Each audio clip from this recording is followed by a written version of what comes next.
If you wanted 6 simple words to define the rest of your life, here it is. Dream it, plan it, and do it.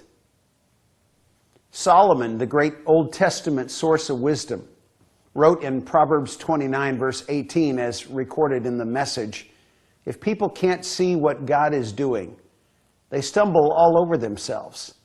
But when they attend to what He reveals, they are most blessed. Very often, we get up and go about our day and string 5 of those days together, they become a week, 52 of those become a year.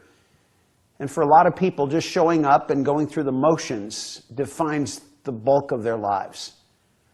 When you start with a vision, when you can declare your dream, when you can come up with a plan that points you toward that experience achieved, and then when you can orchestrate your daily activities toward that end, life takes on a completely different tone. God intended that that would be a part of our lives if He was living in us. When Peter was explaining the breakthrough that the people were seeing in the temple when on the day of Pentecost, the Holy Spirit came and put life into people that they had never had before. He described it, quoting the Old Testament prophet Joel, when he said this, I will pour out my Spirit on all people. Your young men will see visions, your old men will dream dreams. You see, God had foretold what was going on in the temple that day. That when the Holy Spirit arrives and takes up residence in the middle of a person, whether you're young or whether you're old, dreams and visions will become part of your daily life experience. How big can you dream?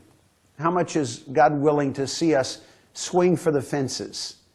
When Paul writes about that in Ephesians chapter 3, he says it this way, now to Him who is able to do immeasurably more than all we can ask or imagine, according to His power that is at work within us.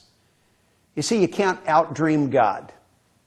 Your aspirations could get you into trouble if you're heading a direction that God doesn't want you to go. But when your aspiration meets inspiration, when your dreams are found within the framework of God's dreams, there's a power that's unleashed that you can't call back.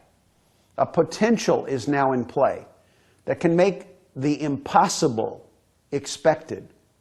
And when you do that, God unleashes what is immeasurably more than all we can ask or imagine. How great is that? You know, someone has said, don't let someone who gave up on their dreams talk you out of yours. And we live in a space where too many people, too often, have declared dreams off limits. They're put off by people who are aspiring to go beyond their experience. They want their standard to become the standard that everyone else lives by.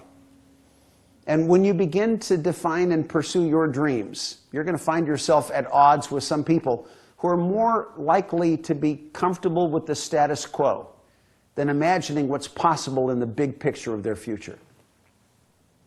I want to give you a tool today, and we're going to be working through in the next couple of weeks an understanding of how to use this tool in every category of your life, but it's called Dream Master. And it's going to invite you to begin dreaming outside the box. And no matter where you find yourself in terms of the seasons of life, whether you're early or midlife or even through the early stages and into the senior experience in your career life, whether your family life is still you by yourself or whether you're now married, whether you're in a relationship that has generated a family of multiple generations around you, the opportunity to integrate dreams into a family experience is yours as well. And in the context of your life outside the limits of your career, outside the confines of your family, there's room for desires, for things that are rooted in your own heart, that have just an unexperienced possibility connected to them. What are the desires that drive you forward? And finally, we're going to think in terms of dreams with regard to your life in the kingdom. The eternal part of you that is partnering with God in ways that you can only begin to imagine. 5 categories of dreams that we're going to look at, and a 5-step process that's going to unpack in front of us.